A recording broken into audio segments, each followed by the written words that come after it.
dabarsu almost guyyaa har'aa kana kan geggeessaa jirru cataract surgery yookaan yaala baqaqsanii yaaluu moora ijaati.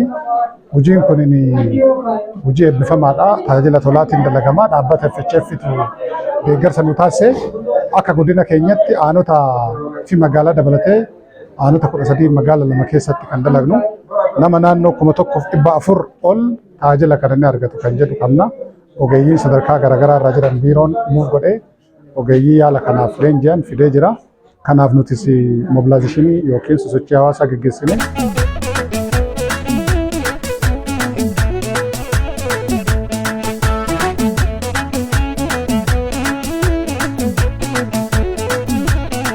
Waliigalatti haga guyyaa torbatti as turama. Torba kana keessatti nama naannoo 1,400 tajaajila kan inni argatu kan jedhu qabna.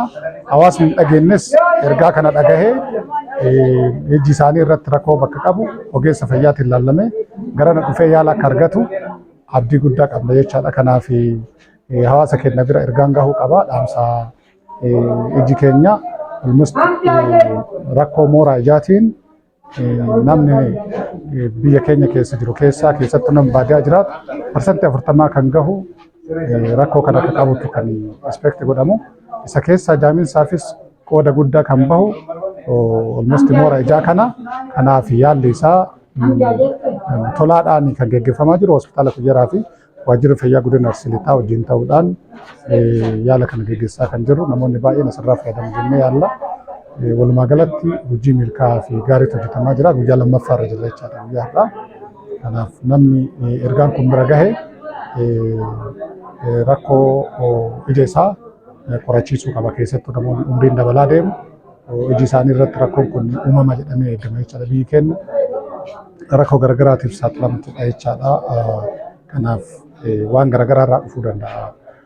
Rakkoon qola ijaa kun umrii namaatiin sababa qulqullinnaatiin akkasumas haala soorata keenyaa fi jireenya keenyaatti wal qabatu irratti ijji keenya rakkoo moora ijaatiif saaxilamuu dandeetti. Kun ammoo baqaqsanii yaaluudhaan guyyaa har'atti yaalli isaa kennamaa kan jiru ta'uu isaa hawaasnis gammachuu guddaa qaba. Waan jedhu kaasuuf galatoomna.